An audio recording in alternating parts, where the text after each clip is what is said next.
예, 구독자 여러분 안녕하십니까?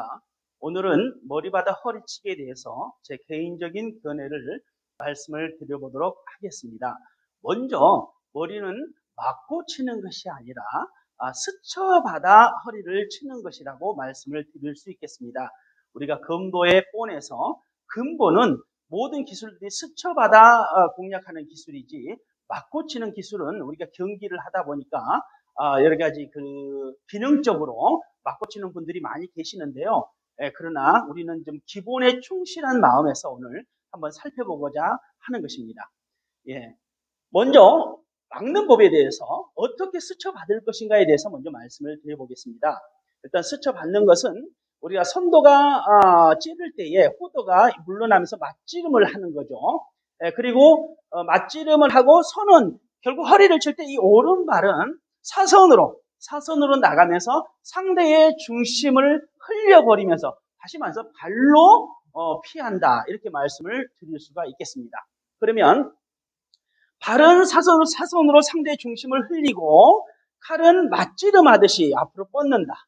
물론 키가 상대가 크다든지 하면 머리가 노출될 경우가 있습니다. 그래서 저는 개인적으로 이게 죽도술에서 우리가 실제로 사용할 때는 약간 왼쪽 눈을 찌른다 하는 기분으로 왼쪽 눈을 좀 조금 칼끝을 높여서 왼쪽 눈을 찌른다 하는 기분으로 뻗어주시고 이 머리 부분도 이 칼 등줄을 내가 칼의 방향대로 이렇게 정면으로 쳐다보시면 상대가 봤을 때는 머리를 숨기는 효과가 있다. 그래서 칼로서 내 머리를 막는 것이 아니라 칼 속에 내 머리를 숨긴다라고 개인적으로 표현을 드리고 싶습니다.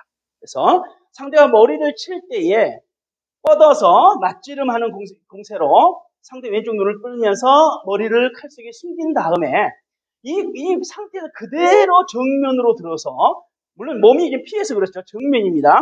그러나 몸이 피했기 때문에 정면으로 들어서 우리가 허리를 기본적으로 치듯이 허리를 당겨 베는다. 당겨 베면 당겨서 검선이 칼의 각도가 검선이 당겨서 이쪽 태보군란처럼 되겠죠. 물론 발을 빼면 우리가 조선세법의 태보군란 이 각도대로 오게 된다. 그래서 여러분들이 받을 때 그러면 어떻게 될까요? 중심선을 맞지름해서 갔기 때문에 이렇게 막아서 어떤 데미지가 있는 것이 아니라 마치 5번에서 상대가 머리를 칠 때 스쳐받아 머리를 치듯이 이 스치는 효과를 가져온다. 다시 말해서 상대에게 큰 저항을 주지 않으면서 상대의 허리를 그대로 벨 수가 있다라는 점을 말씀을 드리겠습니다. 그래서 다시 한번 설명을 드리면 오른발은 사선으로 피하면서 상대 왼쪽 눈을 찌른다는 기세로 뻗어서 공간을 확보하고 상대의 죽도에 걸릴 때 마치 5번에서 약간 위로 올라가면서 스쳐받아서 머리를 치듯이 막 액션은 크게 하지 마시고 약간 스치는 기분. 뻗어서 죽도를 때 스친다.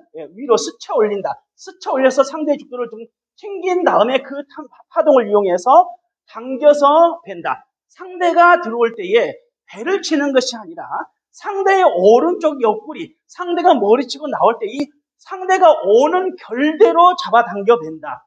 이렇게 표현을 드리겠습니다. 그러면서 뻗은 상태에서 이 상태에서 허리를 오는 결대로 잡아당겨 베고 상대가 올 때에 우리가 7번에서 나가듯이 보통 걷기로 나간다. 여기까지 기본적으로 말씀을 드릴 수가 있습니다. 우리가 흔히 죽도를 많이 사용하다 보니까 이렇게 자꾸 막고 당겨서 막아서 이게 치는 경우가 많이 있고요. 또 더 나가서 이게 당기다 보니까 각이 많이 이게 각도가 많다 보니까 결국은 허리를 제대로 치다 보니까 좀 늦어서 돌려서 수평치기가 되고 팔을 좀 당겨 이렇게 베는 게 아니라 뻗어서 치는 경우가 좀 많이 있습니다. 그래서 물론 그러다 보니까 타격 부위가 배를 치게 되는데 물론 그것이 시합이나 이런 데서는 득점으로도 인정이 되기 때문에 그렇게 많이들 하시는데요. 물론 쉬운 방법은 될 수가 있습니다. 그러나 우리가 금리를 생각하고 기본을 중시해 본다면 우리가 수련할 때는 적어도 몸에 익힐 때는 바르게 익히는 것을 우리가 중요시해야 된다. 마음을 둬야 된다. 이런 말씀을 드리고요. 한 가지 더 말씀을 드리고 싶은 것은 제가 지금 설명을 드렸지만 우리가 뒤에도 7번에도 사선으로 발로서 피하면서 허리를 베는 건데 여기에 우리가 발굴림이라고 하는 것은 없습니다. 기본적으로 뭐 기능적으로 어떤 기술을 걸거나 상황에 따라서 발굴림은 할 수가 있지만은 우리가 기본적으로 생각해 보면 허리를 칠 때는 발굴림이 기본적으로 없다는 점을 말씀을 좀 드리겠습니다.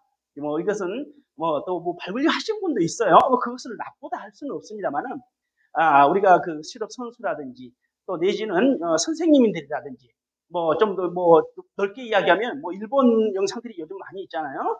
어린 나이에서부터 일단 범사가 되든 아무도 허리를 치면서 발굴림하는 부분은 잘 발견할 수가 없죠.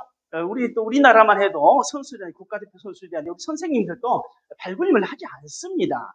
그래서 금도의 그 7번처럼 자연스럽게 허리를 이렇게 베고 나가시는데 우리는 어디서부터 어떻게 무슨 이유로 시작됐는지 모르겠지만 발을 굴려서 쳐라.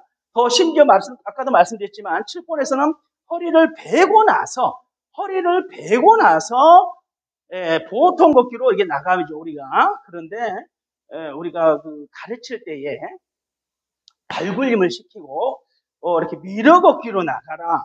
이것은 어떤 뭐 이유가 있겠죠. 그러나 저는 조금 이것은 좀 기본에서 조금 물론 기능적으로 필요해서 지도할 부분은 있지만 기본은 아니지 않을까 하는 생각을 조심스럽게 해봅니다. 여러분들의 생각은 어떠신지요? 한번 우리가 이런 부분에서 고민해 볼 필요가 있다고 생각이 듭니다. 무조건 무의식 중에 그렇게 해왔으니까 당연시 하는 것보다는 우리가 검도를 오래 수련하면 할수록 기본을 돌아보고 기본에 충실한 그런 자세로 우리가 수련을 한다면 참 좋지 않을까 하는 생각을 해봅니다. 50이 넘어서 나이가 많으신 검도인들을 많이 옆에서 접하게 되는데요. 발목이라든지 무릎이 안 좋다든지 허리까지 안 좋아서 이렇게 조금 검도를 평생 검도하는데 어려움을 겪는 분들을 주위에서 많이 보게 됩니다. 그래서 불필요한 발굴림, 어떤 기술적인 부분에서 기능적으로 우리가 검도에서 발굴림은 있어요. 작게 치고 뛰어들어야 하는 그런 단점이 있기 때문에 필요에 의해서 기능적인 발굴림은 필요하지만 아무 이유 없이 무조건적으로 발굴림을 해야 한다 하는 그런 고정관념에서는 우리가 한 번쯤 깊이 생각해보고 고민해야 될 그런 부분이 아닌가 하는 생각을 해봅니다. 평생토록 나이가 많이 들어서도 이 검도를 우리가 수련할 수 있는 유일한 방법은 몸에 무리가 가지 않는 바른 검도를 우리가 추구하는 데서부터 시작된다고 생각이 되어집니다. 여러분들도 한 번쯤 고민해 보시고 평생 좋은 검도 하시기를 바랍니다. 개인적으로 저는 네이버밴드에 이사범의 검도 연구소를 운영하고 있습니다.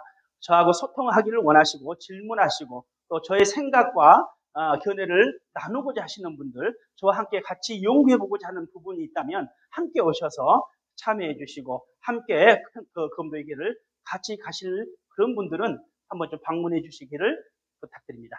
오늘 여기까지 하겠습니다. 감사합니다.